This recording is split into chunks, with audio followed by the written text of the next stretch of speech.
Hari ini saya akan berbicara dengan topik 7 penyakit orang miskin. Jadi kalau saya atau siapa yang berbilang kata miskin, itu selalu konotasinya dengan keuangan. Betul ya Bapak Ibu ya? Padahal miskin ini ada dua. Ada dua sisi. Miskin secara mental maupun miskin secara jasmani, yaitu secara keuangan. Kalau miskin secara mental ini yang menurut saya sudah tidak bisa ditolong ya Bapak Ibu ya. Ini udah penyakit kronis. Artinya orang yang penyakit mentalnya miskin, ini akan seumur hidup secara finansial miskin ya. Makanya ada pepatah bilang, kalau kita miskin secara finansial, secara jasmani, itu hanya sementara. Artinya kita bisa merubah kehidupan kita ya. Mungkin kita terlahir dari keluarga yang tidak berada atau yang miskin ya. Kita memang tidak ada pilihan ya. Tapi ada orang-orang yang walaupun beruang, itu mentalnya miskin Bapak Ibu. Nah, maka dari itu malam hari ini saya mau menjelaskan apa saja 7 penyakit orang miskin tersebut. Karena kalau kita tidak mengetahui penyakit kita, apakah kita pergi ke dokter? Saya yakin enggak ya. Kita yakin pasti kita berasa saya orang sehat. Ngapain saya perlu ke dokter? Nah, sama juga di kehidupan kita. Kalau kita tidak mengerti penyakit orang miskin tersebut, maka kita berasa kok hidup saya begini-begini saja. Kok hidup saya tidak berubah? Karena mungkin Anda punya salah satu dari penyakit tersebut yang harus diobati, ya. Kita tidak boleh memungkiri, saya tidak punya penyakit tersebut. Tapi yang saya mau bahwa kita mengenali, oh ternyata saya punya loh salah satu penyakit tersebut, saya mau berobat ya. Berobat itu tidak instan ya Bapak Ibu ya. Ada yang bisa sampai berminggu-minggu, ada yang berbulan-bulan, ada yang bertahun-tahun. Nah, itu tergantung seberapa kronis penyakit tersebut. Sama juga penyakit orang miskin juga seperti itu. Jadi, setelah kita mengetahui 7 penyakit ini, introspeksilah terhadap diri sendiri. Apakah saya punya satu? Apakah saya punya dua? Apa saya punya semuanya? Kemarin saya ada meeting dengan grup leader core saya atau superstar saya. Salah satu partner saya bilang, wah Mike, saya punya semuanya loh. Dia ngaku gitu ya. Justru bagus kalau dia ngaku. Jadi dia bisa mengobati ya. Jangan sombong hati, jangan mengeraskan hati, saya nggak punya, jangan memungkiri atau deny ya, atau apa sih deny Indonesianya. Jangan seperti itu. Yang ada, ya kita akui bahwa saya punya, saya mau berobat, saya mau memperbaiki ya. Nah, ini ada quote bahwa jika Anda terlahir miskin, itu bukan kesalahan Anda. Tapi jika Anda meninggal miskin, itu pasti kesalahan Anda. Ini yang bilang adalah Bill Gates ya, Bapak Ibu. Jadi memang kita tidak bisa terlahir di keluarga yang mana, mau keluarga miskin atau kaya, itu bukan pilihan kita. Maka dari itu bukan kesalahan Anda. Tapi jika Anda meninggal, kondisi Anda miskin, itu sudah 100% kesalahan Anda Bapak Ibu. Ya. Jadi waktu saya mendengar quote ini betul-betul seperti tamparan kepada diri saya gitu ya. Bahwa Anda ini mau meninggal dalam keadaan apa? Kondisi kaya dan miskin adalah pilihan kita ya. Kalau kita lahir, kita tidak bisa memilih. Saya mau lahir di keluarga kaya, saya mau lahir di keluarga yang konglomerat, nggak bisa Bapak Ibu ya. Itu memang bukan pilihan kita. Tapi pada saat kita sudah beranjak dewasa, ya mungkin sudah mulai menghasilkan, kita tidak perlu sampai meninggal karena miskin. Tapi kalau sampai kita meninggal miskin, itu betul-betul kesalahan kita.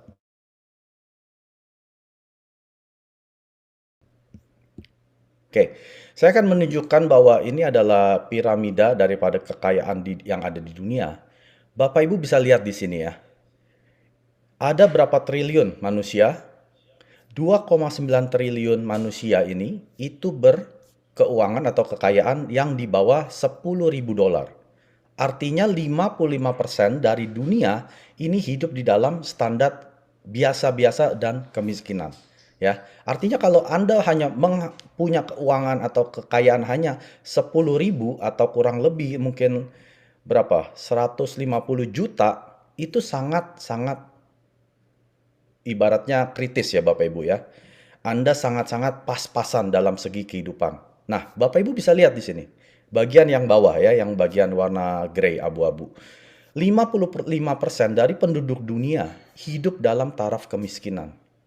Tapi yang di biru di atas, yang Bapak Ibu lihat yang di sini ya, 11,1%, itu hanya ada 583 juta manusia yang hidup antara 150 juta sampai 15 miliar. Sorry, 1,5 miliar ya. Ya, 1 juta dolar. Nah, tapi yang saya mau lebih menariknya lagi, ini ada 1,1%, yaitu 56 juta orang yang punya kekayaan lebih dari 1 juta dolar.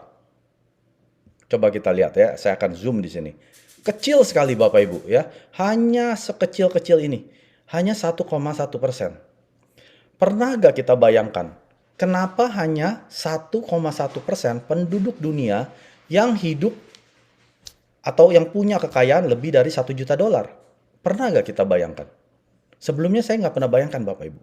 Saya pikir, wah saya bisa hidup, artinya saya punya kerjaan, makan 3 kali sehari, anak istri bisa makan ya, saya punya rumah, saya punya mobil, ya hidup itu udah bagus. Tapi kita refleksikan diri sendiri. Totalkan berapa banyak kekayaan Anda yang Anda punya, coba Anda hitung. Apakah Anda punya yang di bawah 55% yang kekayaan tersebut? Atau Anda masuk dalam yang kolom biru tersebut, atau mungkin Anda masuk yang kolom hitam tersebut, yang sangat-sangat kecil sekali di sini. Ini statistik yang diambil dari tahun 2020. Artinya sudah ibaratnya kadaluarsa ya Bapak Ibu ya. Karena saya coba cari yang 2021 nggak ketemu. Tapi saya pernah dengar si Johan Gilpak bilang seperti ini. Si Pak bilang waktu di seminar Korea ya, dia bilang, orang yang kaya sekarang sudah bukan 1% lagi Bapak Ibu.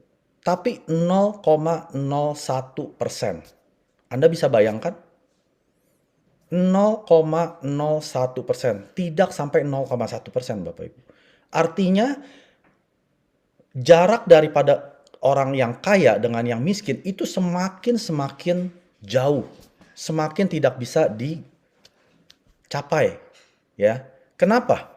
Karena sejak pandemi ini, banyak perusahaan yang pilot ya, banyak perusahaan yang bangkrut. Kita tahu lah, 50% perusahaan kecil yang tidak punya keuangan ekstra ya untuk bertahan pada saat pandemik, mereka akan tutup. 50% daripada perusahaan kecil akan tutup. Nah, yang bisa bertahan itu pun hanya kembang kempis. Tapi perusahaan giant-giant ini, terutama mereka yang memiliki platform online, mereka semakin jauh kekayaannya ya. Kita tahu Tesla, Elon Musk, dia yang tadinya mungkin bukan top 3 ya, orang terkaya, tiba-tiba sejak pandemik dia menjadi yang nomor 1. Jeff Bezos yang punya Amazon, dia menjadi yang nomor 2. Yang tadinya Warren Buffett nomor 1, dia turun ke peringkat berapa saya nggak tahu. Kenapa? Karena perusahaan yang global, artinya perusahaan ini tidak hanya di satu negara, tapi dia punya di beberapa negara dan bahkan dia adalah online platform, ini yang akan merajai dunia Bapak Ibu. Jadi kita-kita ini yang hanya punya kerjaan, Anda hanya kerja Senin sampai Jumat ke satu perusahaan, Anda berharap bisa masuk di dalam kolom yang 1,1% ini, Anda seperti lagi mimpi di siang bolong. Anda seperti lagi berandai-andai suatu hari saya punya kekayaan 1 juta dolar. Nggak mungkin Bapak Ibu. Anda pasti akan masuk di kolom yang bawah sini. Ya. Jangan bangga dulu dengan gaji saya besar. Oh Pak Mike, gaji saya tuh 35 juta sebulan loh. Gaji saya tuh 50 juta sebulan loh. Saya mah nggak perlu jalanin Atomi. Saya dengar kompensationnya, komisinya hanya 290.000, kecil sekali. Saya kalau kerja bisa dapat juta-jutaan Pak Mike. Saya nggak tertarik dengan bisnis MLM. Ya, saya sudah nyaman dengan pekerjaan saya. Coba Anda hitung. Ya, Anda hitung kekayaan Anda berapa saat ini. Ya, nggak bisa Anda bilang punya mobil 1 miliar. Mobil itu depresiasi ya Bapak Ibu ya. Mungkin Anda punya rumah. Ya, Anda hitung rumah Anda. Mungkin mobil Anda sudah depresiasi, mungkin ada perhiasan. Kalau Anda cuma masuk yang dalam 10.000, ya saya mohon maaf ya, Anda konversi sendiri, ini dalam US dollar. Kalau dalam 10.000, Anda termasuk orang yang rata-rata. Artinya Anda 55% yang dalam taraf rendah sampai orang yang miskin. Kalau Anda mau masuk ke peringkat yang biru ini, Anda harus punya bisnis, Bapak Ibu. Bisnis itu perlu capital, betul? Perlu uang. Nggak ada bisnis yang gratis, ya. Saya pengen sekali waktu saya sampai di Kanada, saya pengen punya suatu bisnis ya tahun 2005. Tapi itu perlu ratusan ribu dolar, Bapak Ibu. Hanya untuk punya bisnis yang ada namanya gitu ya. Kalau bisnis di rumah itu bukan bisnis lah, itu bisnis rumahan ya. Saya mau punya toko atau suatu store gitu ya dengan nama saya, itu perlu ratusan ribu Bapak Ibu. Jadi di mana-mana bisnis itu perlu uang. Tapi kita bersyukur malam hari ini ya ada 200-an orang ini, kita bersyukur bahwa di malam hari ini kita sudah bertemu suatu perusahaan yang memberikan kita peluang bahwa kita bisa masuk ke dalam kolom biru tersebut. Bersyukur sekali Bapak Ibu. Bayangkan kalau tidak ada Atomi, mungkin nggak kita bisa masuk ke dalam kolom biru tersebut? Ya, Anda punya kekayaan yang sampai 100 ribu, ya. Coba berapa Bu Rini 100 ribu itu? 100 ribu US dollar ke rupiah berapa? Tadi sih yang 1 juta US sudah di chat sama Pak Ken ya, udah Oh sudah ya? dikonversikan. Kalau 1 juta itu 14,4 M setahun atau 1,2 M per bulan. Bukan. Ini bukan penghasilan Bu Rini. Ini adalah aset. Yang mana nih? Aset, kekayaan aset. Ya. Ya, jadi kalau 100 ribu berarti kalau 14,4 miliar, 100 ribu berarti 1,4 miliar ya. Nah, coba kita bayangkan. Kita mau masuk ke kolom yang kedua ini ya, yang 32,8%. Mungkin nggak kita bisa punya kekayaan ya, bukan penghasilan, 1,4 miliar dalam seumur hidup kita. Nah betul, ya makasih Pak Ken, 1,4 miliar, 44 miliar. Kalau kita tidak mungkin, bersyukurlah, ucap syukur kepada Tuhan, terima kasih Tuhan, saat ini saya sudah punya bisnis platform online, ya, yang tadi seperti saya bilang, kalau bisnis Anda tidak online, bisnis Anda akan mati. Kalau Anda punya bisnis yang berplatform online, Anda akan bisa terus hidup. Tapi belum tentu sukses. Hidup saja. Tapi kalau Atomi ini bukan di online-online kan Bapak Ibu. Waktu berdiri tahun 2009, Atomi sudah 100% online. Bukan seperti perusahaan di luar sana. Gara-gara pandemik, semua tidak ada yang boleh keluar. Akhirnya dia merubah diri menjadi online bisnis. Bukan seperti itu Bapak Ibu ya. Atomi sejak 2009 sudah online. Jadi kalau Bapak Ibu, mungkin ada yang baru di sini ya, Pak Mike saya lihat ada ruko yang menjual, ada pelangnya gitu ya, Education Center Pusat Pelatihan Atomi ABC gitu ya. Itu boleh dong saya beli di sana? Saya bilang tidak boleh Bapak Ibu. Ya, kalau sampai Anda beli di sana, Anda tidak ada jaminan keaslian, jaminan bahwa produknya tidak kadaluarsa, dan Anda tidak dapat PV, ini yang penting.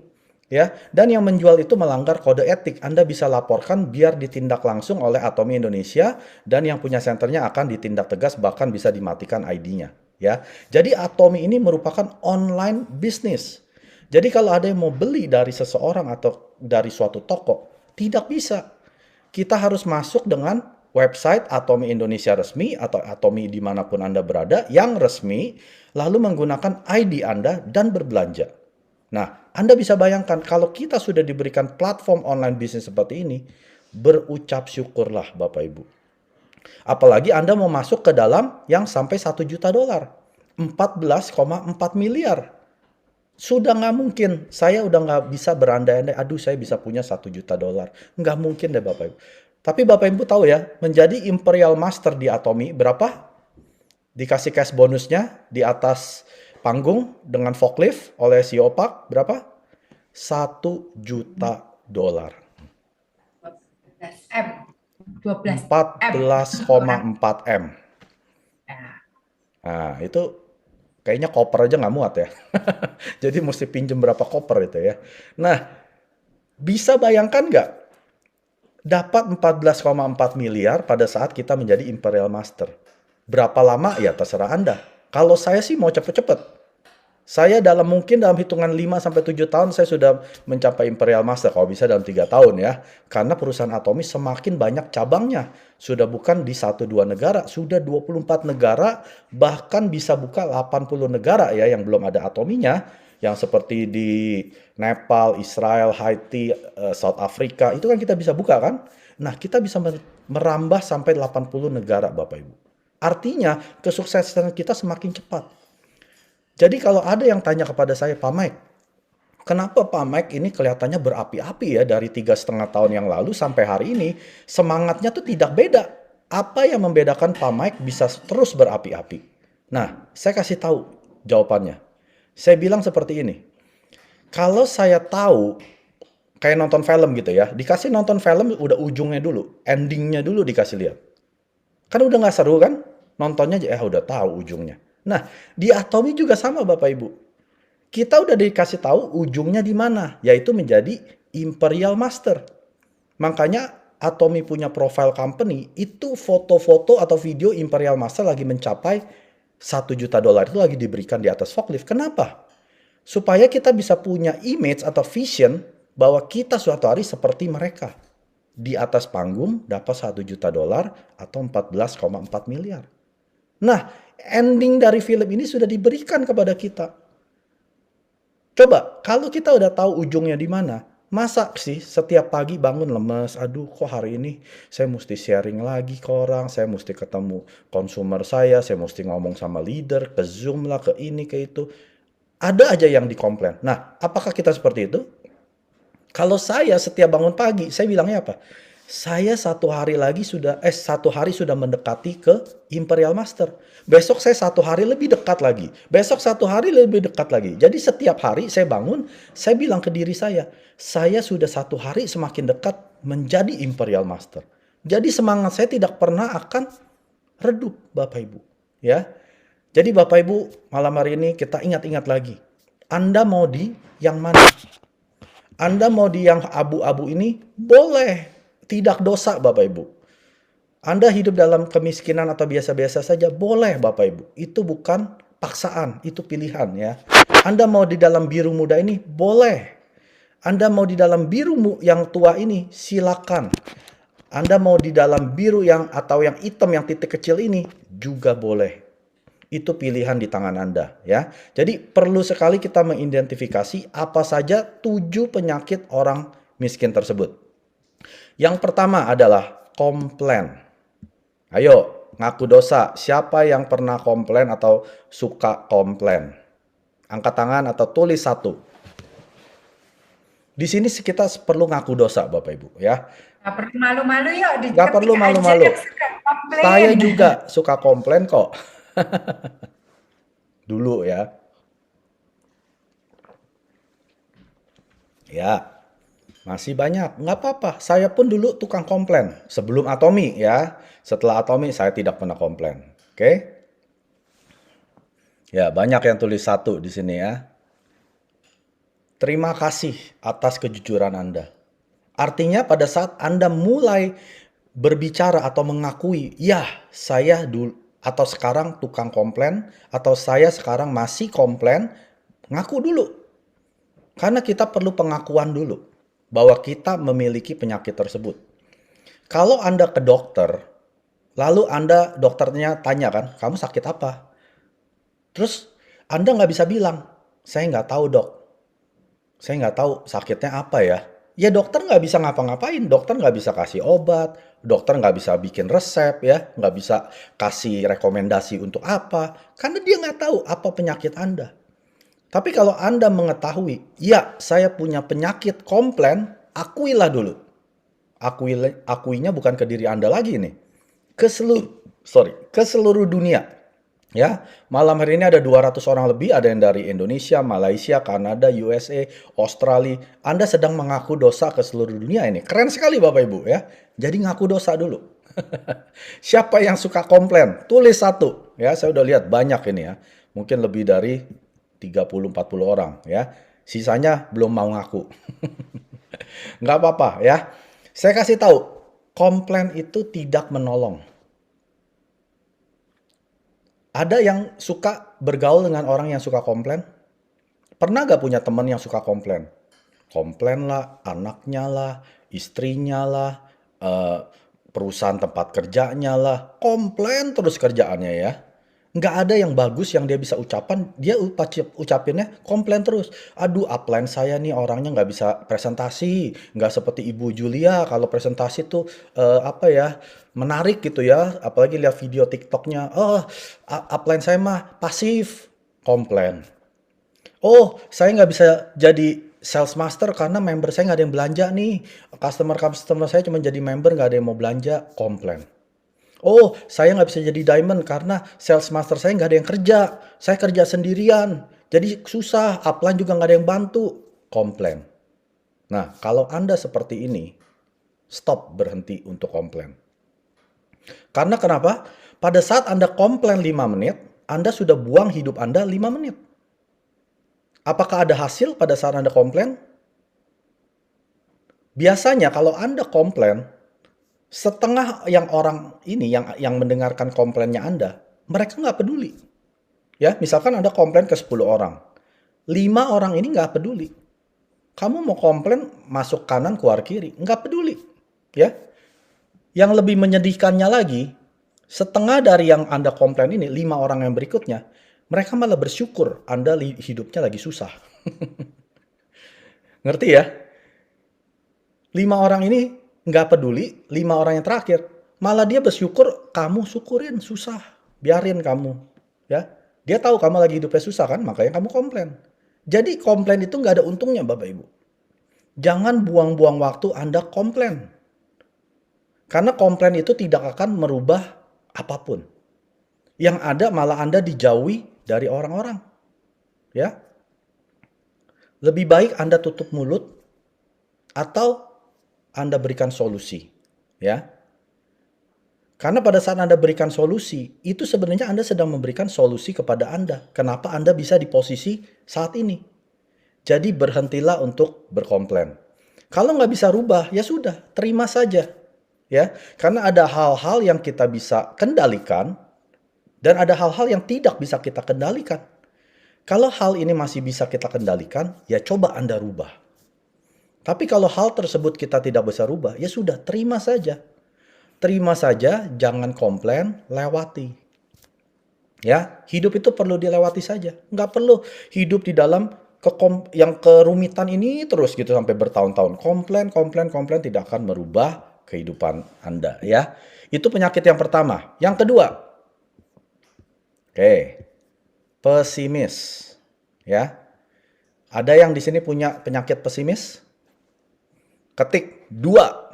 Siapa yang punya penyakit pesimis? Banyak, pasti banyak. Saya nggak bisa ngomong lah itu, saya nggak bisa jualan, saya nggak bisa apa itu pesimis. Ayo, siapa yang memang Ayo. punya penyakit nomor 2, silahkan ketik 2. Betul. Aduh. Ngelihatnya selalu dari sisi apa? Negatif. Ya. Situasi sama Bapak Ibu. Situasi sama itu bisa menjadikan orang optimis atau berpikiran positif atau pesimis. Orang yang selalu berpikiran negatif. Ya. Pak Pram bilang pernah 2. Ya, bagus Pak Pram. Sekarang berarti sudah tidak lagi pesimis. Ya, nggak apa-apa. Saya juga seperti itu Bapak Ibu.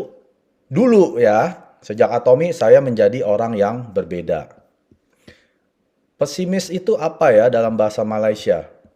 Pessimistic. Indonesia Inggrisnya pessimistic. Right? Pessimistic. So, jadi kita lihatnya dari sisi negatif. Seperti inilah. Di Atomi siapa yang nggak pernah ditolak? Ada yang nggak pernah ditolak? Saya yakin semua pasti pernah ditolak. Ya Bapak Ibu. Pasti. Kalau tidak ada yang pernah ditolak, artinya dia tidak menjalankan Atomi. Dia di rumah, duduk manis, nonton film ya. 10 tahun kemudian dia tetap miskin. Ya. Jadi pesimis itu, kalau kita ditolak, kita bilangnya apa? Susah jalanin bisnis Atomi. Atau saya mah nggak punya keahlian seperti Pak Ken, Pak Mike, Bu Aprinda. Saya nggak bisa bisnis Atomi ya. Nah itu pesimis Bapak Ibu.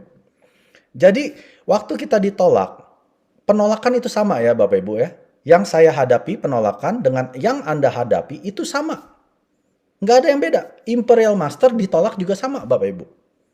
Tapi apa yang membedakan orang ini bisa sampai sukses? Ya ini, cara melihat dari penolakan tersebut. Kalau Anda melihatnya dari sisi negatif, Anda adalah seorang yang pesimis.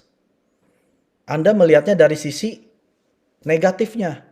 Misalkan, ya, saya habiskan cangkir saya dulu. Bapak Ibu lihat ya, di bawah ini Cafe Arabica Atomy, di bawahnya ada hitam-hitam. Kenapa? Karena ini bukan instant coffee. Walaupun ini instan, tapi ini dari biji asli. Jadi ada serpihan atau bubuk-bubuk sisanya ya. Jadi saya mesti aduk ini. Oke, udah kosong ya. Kalau kosong seperti ini, saya isi air setengah gelas ya. Coba Bapak Ibu bilang, gelas ini setengah penuh atau setengah kosong? Coba tolong diketik.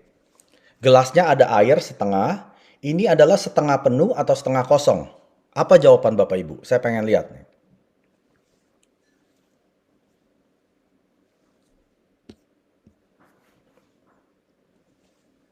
Ya, ada airnya setengah ya. Saya isi air setengah. Ini setengah penuh atau setengah kosong? Ya, banyak yang jawab setengah penuh. Nggak ada yang bilang setengah kosong. Ada yang bilang setengah kosong, ada satu, ada dua. Ayo, ini setengah penuh atau setengah kosong kalau saya isi air setengah? Setengah kosong, setengah kosong, setengah kosong benar, setengah penuh benar juga. Kayaknya Pak Mike ya, Bu Idiana, Bu Evi ya. Setengah penuh, setengah kosong ya. Mulai banyak nih setengah kosong. Ayo, setengah penuh apa setengah kosong? Nanti kalau benar dikasih hadiah oleh Bu Rini ya. Keduanya benar, setengah kosong, dua-duanya setengah lagi kosong. Ya, 50-50. Ya, betul. Jawabannya dua-duanya betul. Ya. Yang tadi bilang setengah kosong, mohon maaf, Anda adalah seorang yang pesimis. Ya. Tapi yang Anda tadi jawab setengah penuh, Anda adalah orang yang optimis. Jadi jangan pernah bilang lagi bahwa gelas ini setengah kosong. Artinya Anda melihat dari sisi negatifnya, dari kekosongannya. Jadilah orang yang optimis. Setengah penuh. Ya. Artinya seperti ini Bapak Ibu. Misalkan Anda dapat komisi ya, yang paling kecil lah, yang skor 5 ya. Berapa? Rp290.000 kan? Setiap kali Anda pairing 300.000, 300 kanan ya. Ada orang bilangnya gini, dikit amat ini komisi di Atomy, udah kerja gila-gilaan, masa komisi cuma 290.000 ya? Nah, itu adalah orang yang pesimis. Udah dapat 870 nih, masih bilang, masa udah kerja gila-gilaan, udah bikin home party bolak-balik setiap hari, masa sebulan cuma 870.000? Ini bisnis apaan? Itu orang yang pesimis, Bapak Ibu. Karena Anda melihatnya dari sisi setengah kosong.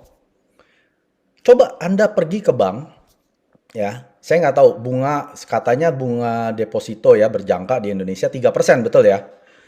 3% ya. Bapak Ibu pergi ke bank, Pak, Mbak, saya mau penghasilan 870.000 setiap bulan. Saya perlu investasi berapa juta rupiah atau di deposito berjangka 1 tahun. Tanya saja. Ini PR ya untuk Bapak Ibu ya.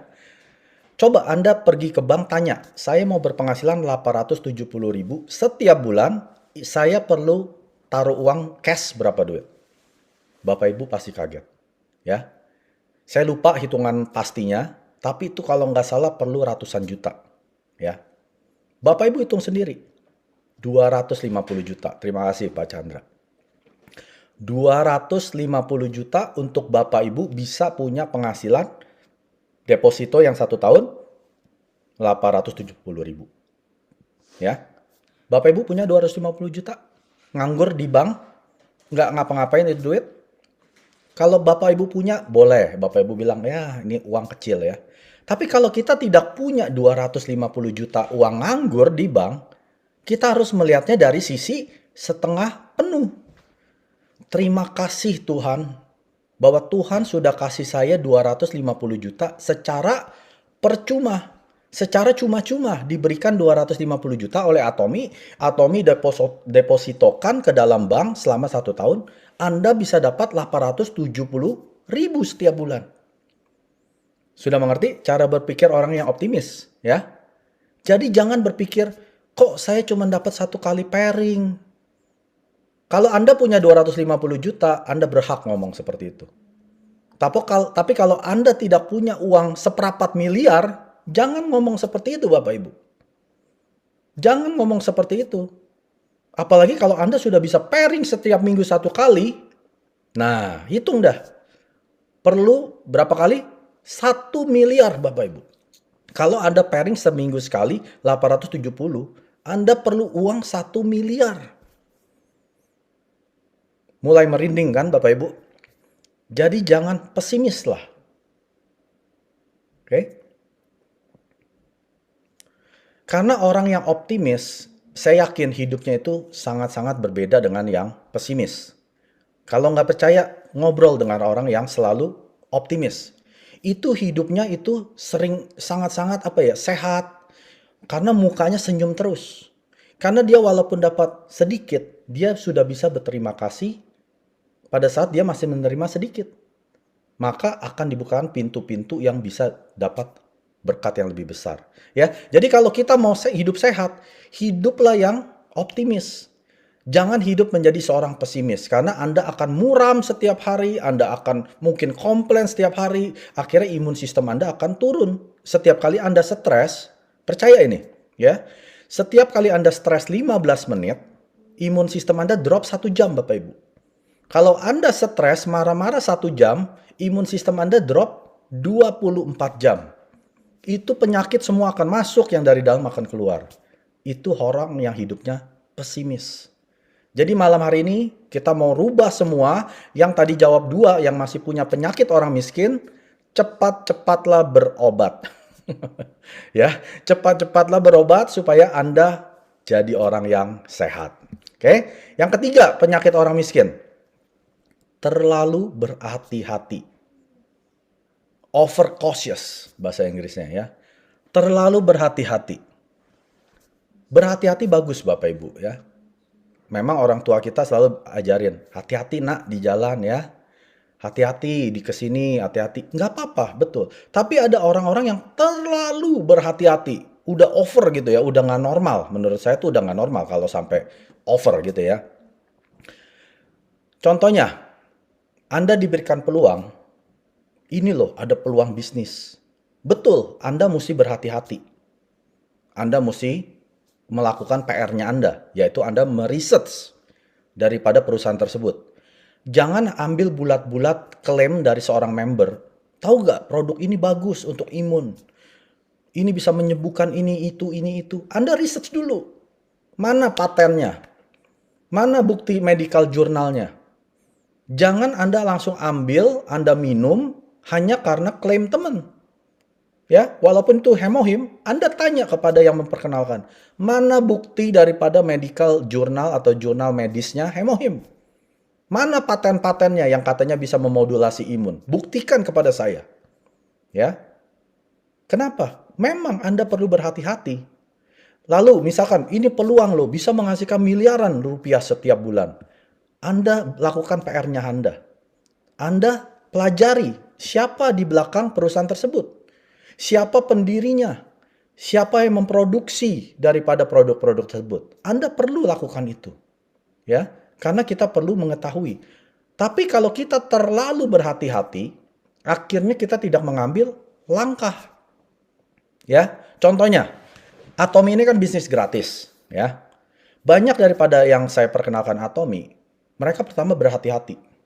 Ya, seperti tadi saya bilang, saya research dulu. Saya mau perhatikan. Betul gak ini perusahaan baik? Ya, saya tunggu nih 1 minggu, 2 minggu, 3 minggu. Ini orang gak ngapa-ngapain. Mau daftar pun belum, masih saya pelajari.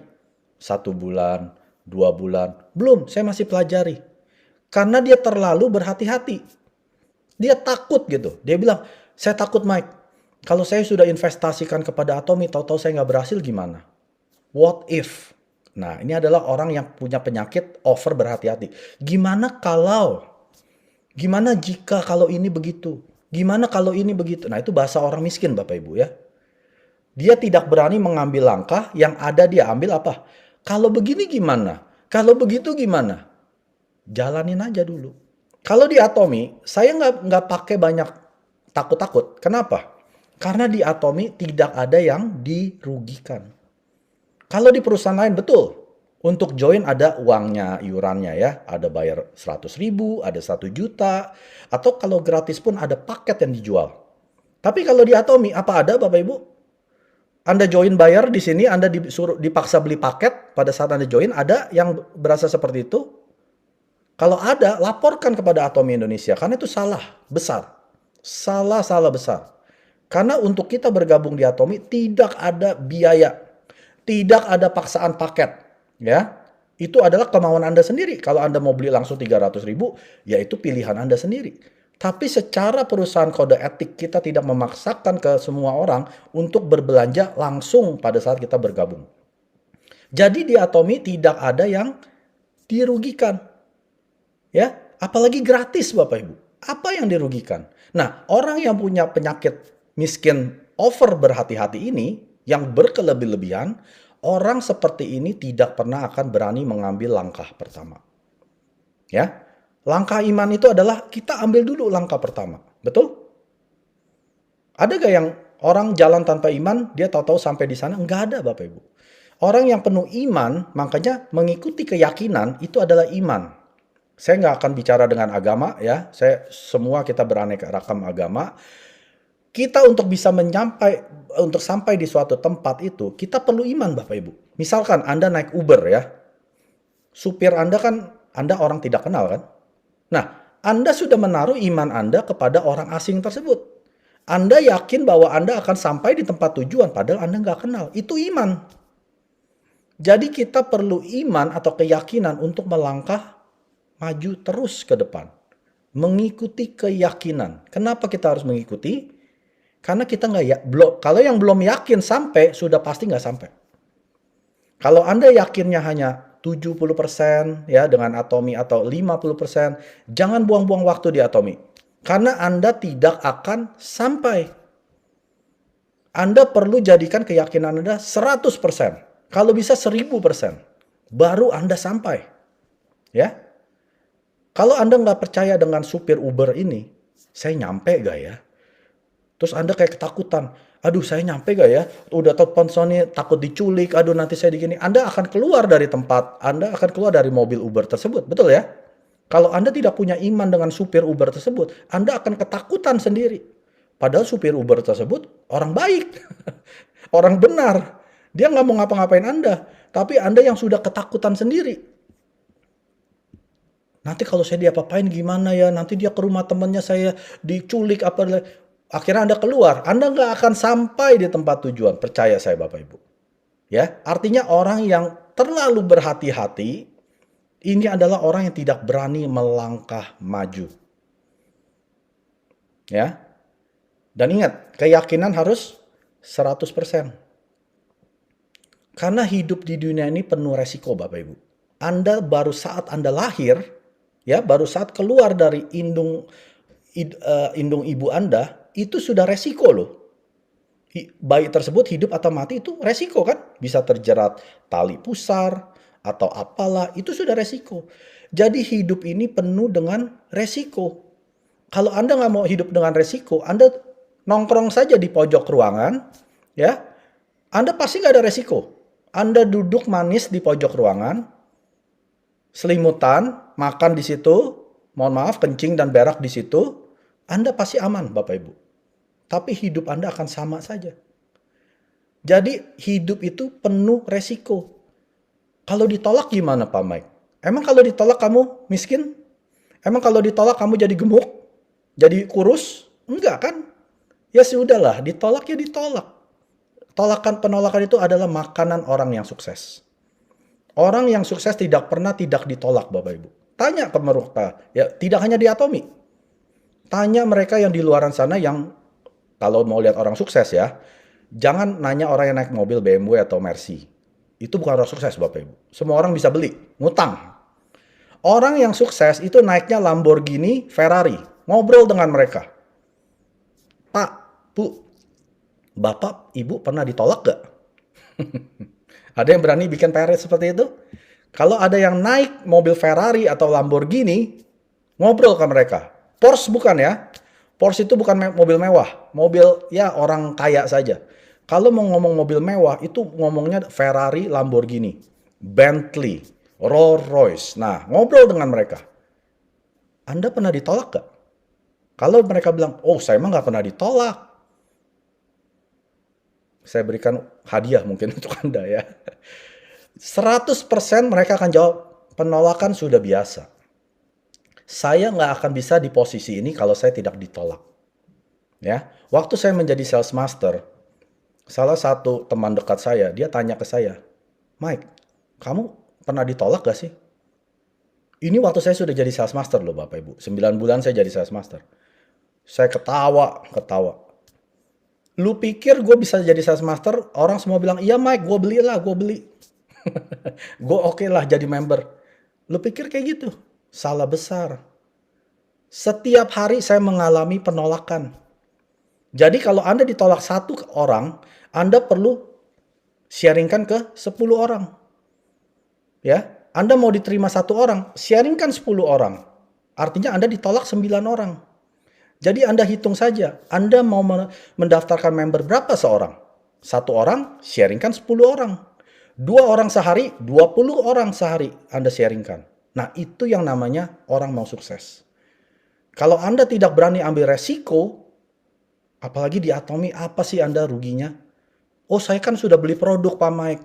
Loh, emang kamu kalau nggak di Atomy, kamu nggak sikat gigi, kamu nggak keramas, kamu nggak mandi?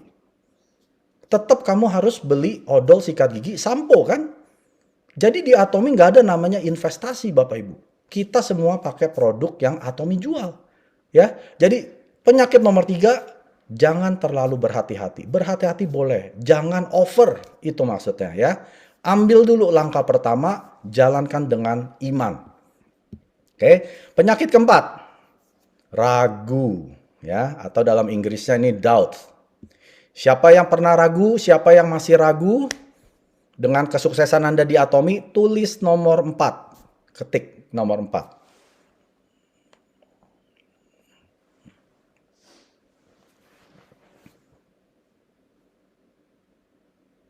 Oh, nggak ada yang ragu ya? Yakin. Ya, pasti sukses. Ragu itu tidak yakin Bapak Ibu ya. Ragu itu tidak yakin. Saya nggak yakin nih saya bisa sukses. Aduh, saya nggak yakin nih saya bisa jadi sales master. Saya nggak yakin bisa bisa mencapai mimpi-mimpi saya melalui Atomy ya. Pernah ragu ya, terima kasih yang sudah ngaku. Ini nomor 4 ya. Pernah ragu? Saya sering. Saya sering ragu Bapak Ibu.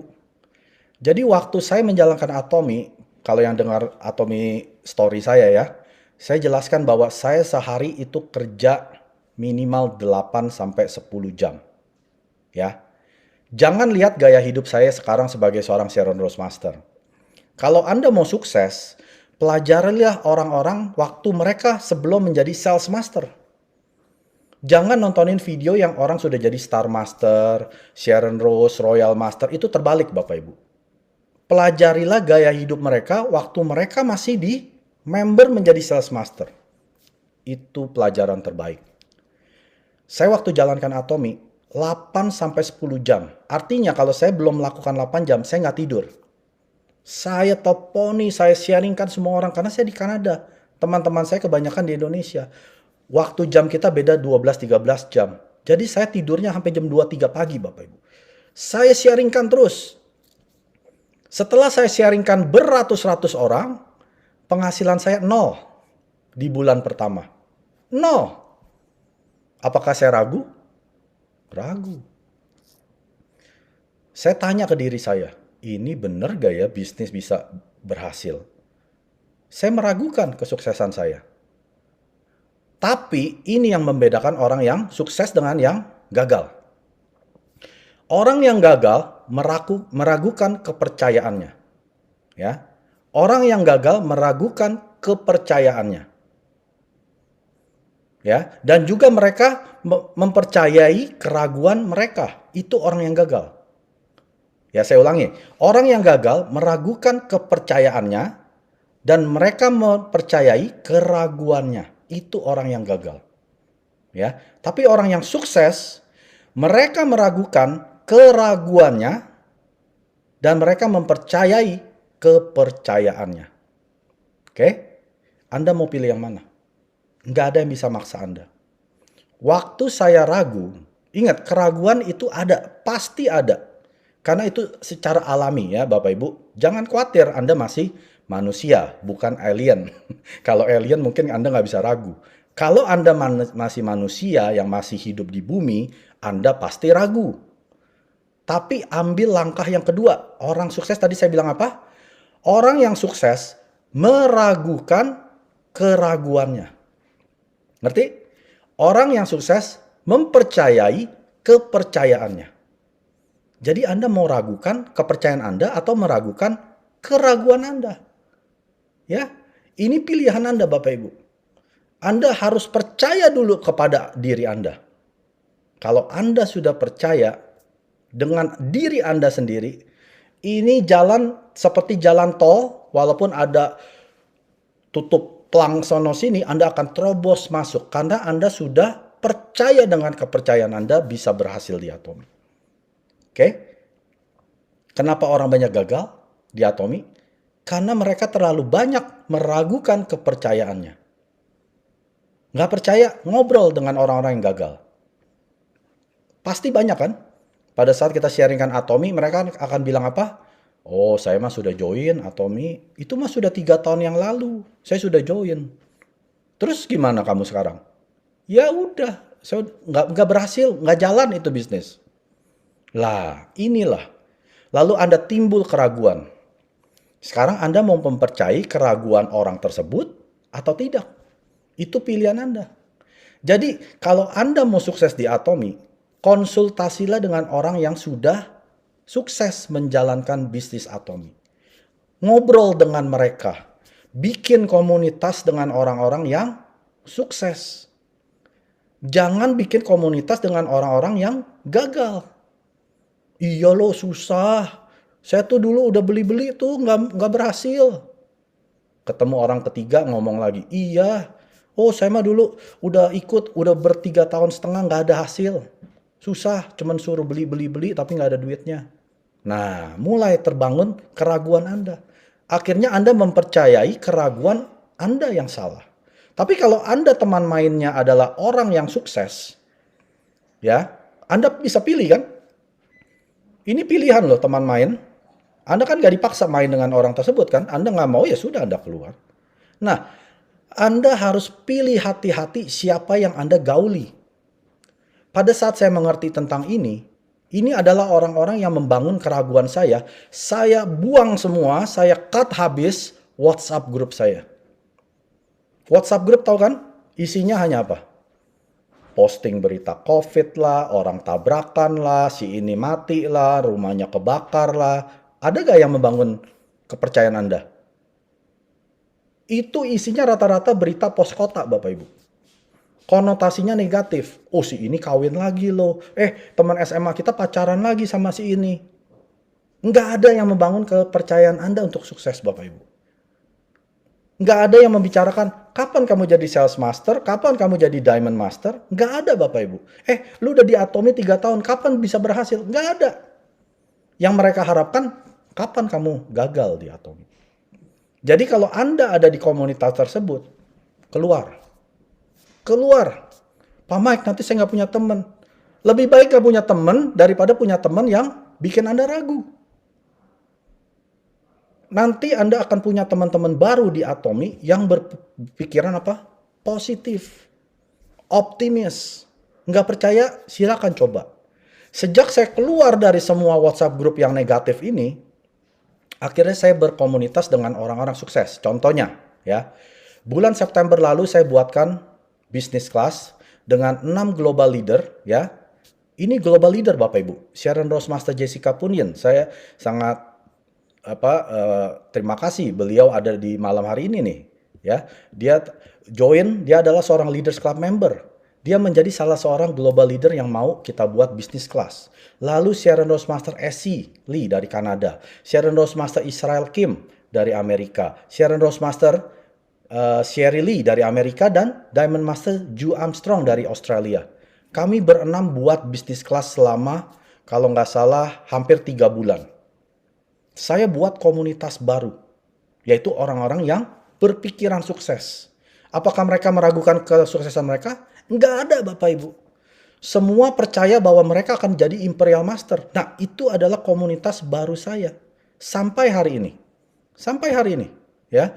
Lalu yang kedua, sejak awal tahun ini, saya buat Vision Meeting Indonesia ini dengan 9 orang sukses di Atomic. Ya. Yang pertama siapa? Sharon Rossmaster Chandra, ya. Sharon Rossmaster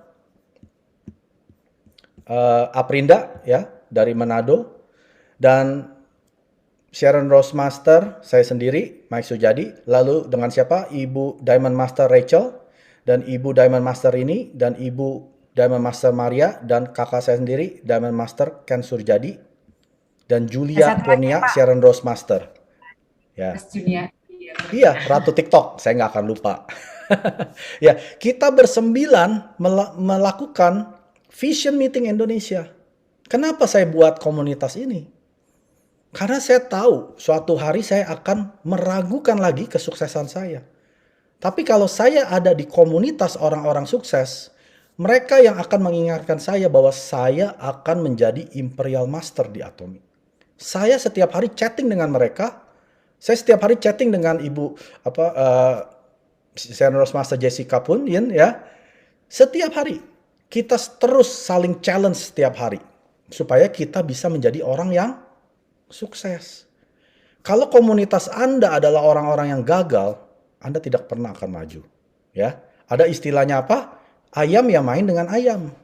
Elang akan bermain dengan elang. Elang nggak mungkin main dengan ayam karena ayam akan dimakan sama elang. Jadi Anda mesti pilih. Anda mau pilih main dengan ayam yang hanya mencari makannya dari yang sisa-sisa, atau seperti elang Raja Wali yang mencari makan dari atas. Dan itu adalah makanan yang fresh, yang hidup. Bukan dari bangkai atau sisa-sisa. Pilih komunitas Anda. Karena ini yang akan menentukan Anda bisa sembuh dari yang penyakit nomor 4 ini atau tidak. Ya. Penyakit yang kelima dari 7 penyakit orang miskin. Khawatir. Worry, ya, bahasa Inggrisnya worry. Coba, siapa yang mau ngaku dosa di sini? Siapa yang suka khawatir? Ayo. Saya dulu suka khawatir. Ketik nomor 5 ya, ketik 5. Ya, terima kasih.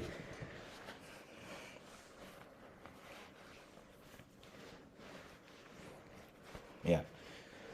Saya yakin setiap hari kita punya perasaan ini atau penyakit ini. Saya khawatir besok anak saya bisa makan atau enggak. Saya khawatir besok akhir bulan bisa bayar cicilan atau enggak. Apalagi di zaman pandemi gini Bapak Ibu. Banyak orang yang kehilangan pekerjaan. Banyak orang yang bisnisnya harus tutup. Ya, banyak sekali yang ibaratnya jatuh ke pelosok secara finansial. Kalau Anda jatuh terpelosok ke dalam finansial lubang ini, Anda akan khawatir. Anda akan worry. Ya. Dan Anda juga khawatir. Gimana kalau saya nggak sukses? Ya. Saya kasih tahu cara paling mudah gimana kalau Anda sedang khawatir. Ya. Ini saya jalankan Bapak Ibu. Jadi saya ngomong ini bukan hanya teori ya. Saya juga pernah khawatir. Sampai hari ini saya pun masih suka khawatir. Tapi bagusnya apa? Karena kita khawatir, akhirnya kita tahu nih. Oh, ternyata khawatir itu penyakit. Orang miskin, saya mesti berobat. Ya. Jadi jangan merasa bersalah dulu. Kalau, saya suka khawatir. Nggak apa-apa. Saya juga suka khawatir. Tapi yang perlu kita ketahui apa? Setelah kita tahu kita punya penyakit ini, kita mau obati. Kita mau berobat sampai sembuh, ya. Jadi saya kasih tahu, kalau Anda khawatir, hal yang paling mudah adalah Anda berdoa, ya. Anda kan beraneka ragam agama, pasti Anda punya Tuhan masing-masing. Berdoalah kepada Tuhannya Anda. Itu yang paling mujarab, Bapak Ibu. Kenapa? Karena khawatir tidak akan merubah keadaan. Percaya? Ya. Misalkan gini, Anda khawatir nih, aduh COVID naik lagi nih. Aduh saya khawatir besok saya dipecat nih. Kalau saya dipecat, saya khawatir anak saya nggak makan nih. Kalau saya dipecat, saya khawatir anak saya nggak bisa kuliah nanti pada saat dia 18. Nah, Anda setiap hari khawatir kan? Apakah kondisi Anda akan berubah? Ya enggak berubah. Perusahaan Anda akan terus berjalan, ya kalau dia semakin menurun, ya Anda akan dipecat. Suatu hari kalau perusahaan ini turun, ya karena keyakinan Anda akan dipecat, karena Anda khawatir, Anda pasti dipecat. Ya, jadi khawatir itu tidak akan merubah kondisi apa-apa, Bapak Ibu. Tapi khawatir itu yang merubah adalah kondisi Anda sekarang. Ya, kondisi Anda sekarang ini dirusak oleh kekhawatiran Anda. Padahal khawatir ini nggak bisa merubah masa depan. Ya, ingat, khawatir itu tidak akan merubah masa depan, yang ada adalah merusak masa yang sekarang. Nggak percaya Anda cobai, yang kayak tadi saya bilang. Anda khawatir kalau saya bisa kasih makan anak, istri, saya sendiri bayar pakai apa, padahal belum terjadi ini. Ya, Anda belum dipecat. Tapi Anda sudah mikirin, aduh COVID naik lagi, sales company menurun. Anda cuma khawatir di dalam diri Anda. Ya, belum terjadi ini. Nah, apa Anda makan dan minum enak? Nggak bakal enak. Makan dan minum tuh rasanya mungkin hambar. Karena Anda mikirin gimana ya kalau saya dipecat ya. Gimana kalau ini ya. Hanya gimana ya kalau itu. Padahal belum terjadi Bapak Ibu. Nah kekhawatiran ini akan merusak masa yang sekarang. Yang mestinya Anda kerjakan apa? Ya sudah. Hal-hal yang tidak bisa Anda kendalikan, Anda serahkan kepada Tuhan. Doa saja. Ya. Kalau saya lagi khawatir, saya langsung masuk kamar, saya langsung doa. Saya putarkan lagu-lagu yang bisa menaikkan iman saya. Itu saja. Itu cara paling ampuh mengobati rasa khawatir. Kenapa? Ingat yang tadi saya bilang. Kekhawatiran tidak akan merubah keadaan. Ngapain Anda buang energi Anda khawatir? Lebih baik Anda menyembah Tuhan. Berdoa, doain orang kalau bisa. Anda akan lupa dengan kekhawatiran Anda, ya. Anda doain si ini lagi sakit, si itu lagi kekurangan uang. Anda doain aja. Akhirnya Anda lupa dengan kekhawatiran Anda sendiri, ya. Ingat, kekhawatiran akan mematikan diri Anda. Yang keenam, penyakit orang miskin tidak bisa ambil keputusan. Ya. Siapa yang di sini tidak bisa ambil keputusan? Contohnya ya. Lagi pergi nih rame-rame. Yuk kita makan. Mau makan di mana? Terserah. Ntar malam kita meeting bahas apa nih? Terserah. Nah, itu kelihatannya hal kecil ya Bapak Ibu ya. Kelihatannya seperti orang baik ya. Ya udahlah, terserah saja saya ngikut. Itu penyakit Bapak Ibu. Itu adalah penyakit orang yang tidak bisa ambil keputusan. Ini kalau yang dibilang bahasa Inggrisnya adalah mental paralysis. Artinya kelumpuhan mental. Karena kalau Anda biasakan tidak bisa ambil keputusan, dikit-dikit terserah. Ya anak nanya nih, "Pak, kita mau kemana?" Terserah, tanya mama. Nah, bapak-bapak hati-hati ya. Siapa yang punya penyakit ini yang nomor 6? Ketik 6. Saya pengen lihat. Ketik 6 kalau Anda punya penyakit tidak bisa ambil keputusan. Dikit-dikit terserah. Ya sudahlah ikut saja. Terserah. Ya, tolong diketik.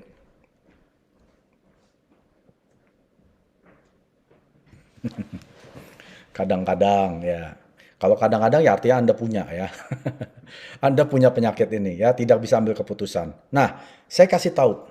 Mulai hari ini, mulai malam ini, kalau ada yang berikan Anda pertanyaan untuk Anda mengambil keputusan, kalau ini bukan keputusan yang seperti beli rumah, beli ini, Anda harus ini ya, Anda harus renungkan. Tapi kalau ini adalah keputusan yang biasa-biasa, yang kecil, mulai belajar ambil keputusan. Mau makan di mana? Ayo kita pergi ke mie ayam Alip. Ya, saya pengen suka mie ayam Alip. Nggak usah bilang, terserah. Sedih dikit, terserah. Ya, nanti kalau ada downline Anda, Pak upline, ini ada downline saya nih, tapi dia sudah join di grup orang lain. Boleh gak saya daftarin ke ke jaringan saya? Terserah. Ya, ini akan Anda bawa ke dalam leadership Anda. Ya, padahal itu menyalahi kode etik, Bapak Ibu. Anda harus tegas. Tidak bisa. Orang tersebut belum keluar 1 tahun, tidak bisa join ke grup Anda. Ya, nanti saya nggak bisa berkembang dong. Di luaran itu banyak jutaan jiwa. Walaupun dia join, belum tentu dia jadi Imperial Master. Ngapain kamu ributin hanya 1 orang ini? Keluar ke sana, cari orang di luar sana. Jutaan orang yang belum jadi member Atomic. Anda harus tegas. Jadilah leader yang tegas. Kalau bisa, bilang bisa. Tidak bisa, bilang tidak bisa. Ambil keputusan. Ya. Nanti meeting jam berapa? Ya, terserah kamu lah. Jangan seperti itu. Jam 9 malam, ini adalah linknya. Ambil keputusan. Ya. Karena ini penyakit Bapak Ibu. Penyakit secara mental. Karena banyak orang tidak berani ambil keputusan, kenapa? Takut disalahi. Tuh kan, gara-gara kamu sih ambil keputusan ini. Ya, jadi banyak orang nggak berani ambil keputusan, kenapa? Ya takut disalah-salahi. Tuh kan, gara-gara kamu saya nggak bisa jadi sales master. Gara-gara kamu ini. Nah, banyak orang akhirnya bilang, ya sudahlah, terserah kamu saja. Ya, padahal itu salah besar Bapak Ibu. Ingat, pada saat kita mengambil keputusan, tonggak keputusan ini ada di tangan orang yang memutuskan. Ya, misalkan gini, kalau saya salah ambil keputusan, yang salah siapa? Saya sendiri. Ya, Anda nggak bisa nyalain, gara-gara kamu sih nanya mulu. Ya, nggak bisa Bapak Ibu. Kalau kita sudah ambil keputusan, kalau sampai itu adalah keputusan yang salah, ya sudah, terima saja. Karena kalau semakin Anda ambil waktu mengambil keputusan, Anda ulur, akhirnya tidak ada hal yang Anda bisa kerjakan, ya. Karena Anda ulur terus. Tapi pada saat Anda putuskan, ayo kita maju begini, Anda akan tahu kalau keputusan Anda salah atau betul. Kalau seandainya salah pun, ya sudahlah, betulkan saja. Itu saja konsekuensinya, ya. Jadi Bapak Ibu belajar, kita obati penyakit orang miskin yang keenam adalah tidak bisa ambil keputusan, ya. Dan yang terakhir, setengah-setengah. Ini dalam bahasa bakunya saya udah tanya ke leader-leader yang lain, apa ya? Suam-suam kuku. Atau bahasa Inggrisnya lukewarm. Lukewarm, ya. Nggak panas, nggak dingin, ya setengah-setengah aja. Ya, ada yang punya penyakit seperti ini? Saya mah nggak mau terlalu ambisi lah. Saya mah biasa-biasa saja, ya. Oh, saya mah nggak mau yang terlalu begitu-begitulah. Saya sudah nyaman dengan yang biasa-biasa saja. Ada yang seperti ini? Ketik nomor 7, kalau ada. Oh, saya mah ikut aja lah. Saya nggak mau yang terlalu menonjol ya. Saya mau biasa-biasa saja. Kelihatannya orang baik ya Bapak Ibu ya. Ya, kelihatannya seperti orang rohani nih. Jangan terlalu fanatik. Ya. Jangan terlalu seperti orang yang berapi-api. Nggak bagus ya. Nanti kamu dinilainya apa kalau nggak berhasil? Kamu udah ngomong di luaran sana sini. Kamu mau jadi Imperial Master. Nanti kalau nggak jadi Imperial Master gimana? Oh ya sudahlah, saya biasa-biasa saja ya. Nggak usah terlalu gembar-gembor. Itu orang yang setengah-setengah ya. Ya ini banyak nih, 7. Nggak apa-apa Bapak Ibu. Kalau saya nggak pernah punya penyakit ini. Saya akui. Karena saya selalu kalau melakukan sesuatu, tidak pernah setengah-setengah. Artinya, either itu saya nggak lakukan sama sekali, atau saya lakukan sampai berhasil. Ibu saya paling tahu saya ya. Saya adalah orang yang 0 atau 1. Ya, tidak ada setengah. 0 ya 0, 1 ya 1. Tapi banyak orang yang setengah-setengah. Enggak 0, enggak 1. Kebanyakan mereka adalah orang yang miskin. Enggak percaya? Lihat. Lihat di luar sana. Orang yang kehidupannya apa? Ya abu-abu. Betul Bu Rini. Putih enggak, hitam enggak, abu-abu. Bisa masuk ke putih, bisa masuk ke hitam. Saya orangnya apa ya? Oh, saya mah orang cincai ya. Saya orangnya gampang ya. Orang seperti itu tidak pernah akan sukses Bapak Ibu. Tidak pernah. Jadi kalau Anda mau berhasil, jangan jalankan sama sekali atau jalankan sepenuh hati. Itu artinya. Jangan setengah-setengah. Iya Pak Mike, saya mau coba. Saya mau coba jalankan Atomi. Ya, setelah mendengar presentasi saya nih, terima kasih Pak Mike, saya akan coba. Saya bilang ke dia, kamu pasti gagal. Oh, kenapa Pak Mike? Kamu pasti gagal. Nggak percaya, silakan coba. Akhirnya dia coba jalanin Atomi kan. Sebulan, 2 bulan, 3 bulan, nggak pernah nongol lagi. Nggak pernah nongol di semua meeting. Saya tanya, akhirnya dia datang ke saya. Saya yang tanya dia, gimana setelah 3 bulan? Nggak bisa. Nggak bisa jalan. Nah, saya bilang ke dia, karena jawaban Anda adalah saya akan coba. Kalau Anda masih mau mencoba, Anda menjalankannya hanya setengah-setengah. Tapi jawaban orang yang berhasil adalah seperti ini. Yes, Pak Mike, saya akan berhasil. Saya buat, saya akan berhasil. Beda? Beda ya? Ya, Pak Mike, saya akan coba. Sama yang jawab yang kedua, yes, Pak Mike, saya akan berhasil, saya akan buat sampai berhasil. Beda gak? Beda. Hangat-hangat tahi ayam. Itu yang kemarin saya tanya juga ya. What is the English word for hangat-hangat tahi ayam? Julia bilang apa? Hot chicken shit. Chicken poo ya. Jangan setengah-setengah Bapak Ibu. Kalau Anda mau jalankan Atomi, jalankan sampai sukses. Jangan bilang saya akan coba. Ya, saya coba akan jalankan. Anda pasti gagal.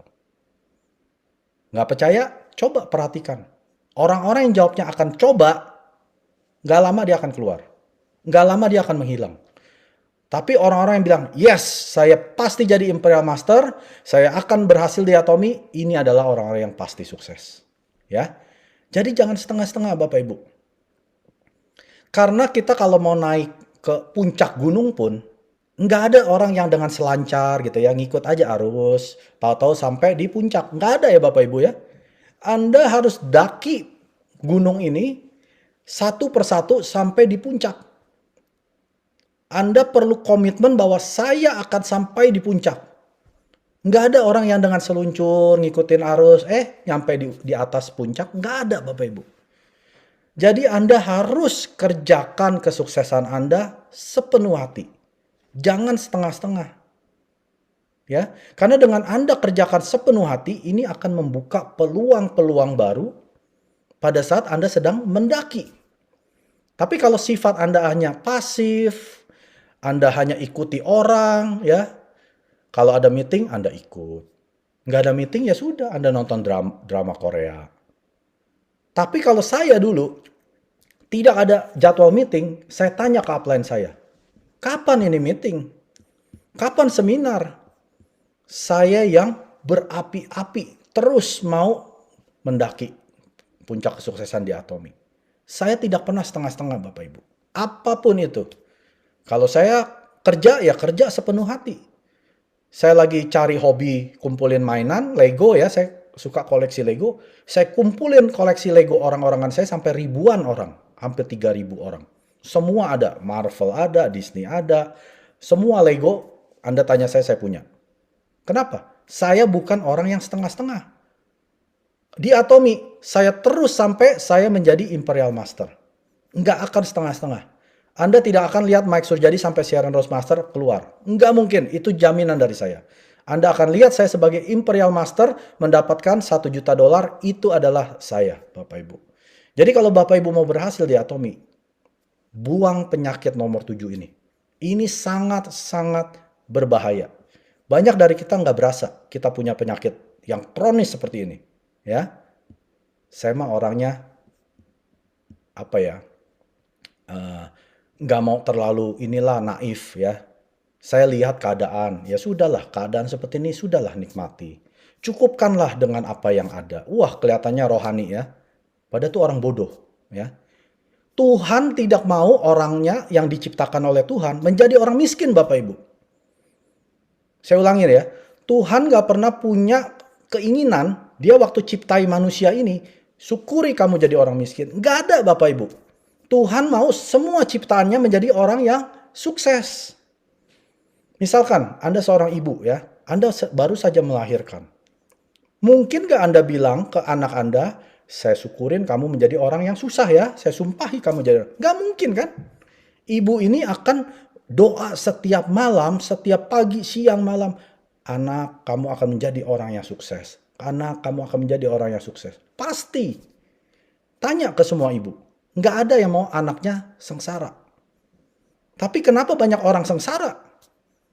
Karena mereka adalah orang yang berpikiran setengah-setengah. Hangat-hangat tai ayam. Suam-suam kuku atau lukewarm. Kalau Anda adalah seorang seperti itu, berubah. Berubah secepat-cepatnya. Karena ini penyakit yang sangat mematikan. Ya, jangan pernah setengah-setengah. Kalau Anda bilang mau sukses, tunjukkan ke upline Anda, saya pasti sukses. Jangan bilang, ya Pak Mike, saya akan coba jalankan Atomy. Ya, kelihatannya berapi-api. Saya bilang, udah deh, minggir aja. Kalau jawaban masih coba, saya coba-coba lah. Jangan coba-coba di Atomy. Karena Anda buang waktu kalau Anda coba-coba di Atomy. Lebih baik Anda coba-coba, kerja aja sono di sana. Anda bisa jadi direktur, ya sudah coba di sana. Kalau di Atomy, jangan coba-coba. Either Anda mau jalankan atau tidak jalankan. 0 atau 1. Ya, saya harap semua di sini bisa mendapatkan inspirasi supaya kita semua bisa sukses, ya, tidak menjadi orang yang miskin secara finansial dan secara mental, ya. Kalau yang secara mental ini berat sekali Bapak Ibu, seperti tadi saya bilang di awal ya. Orang yang mentalnya miskin ini sudah tidak bisa diobati. Bisa, tapi susah sekali. Tapi kalau Anda adalah orang yang miskin secara jasmani, ya secara keuangan, ini hanya sementara. Anda bisa obati. Asalkan Anda buang 7 penyakit tersebut, Anda bisa jadi orang yang sukses. Ya. 구독, 좋아요 눌러주세요.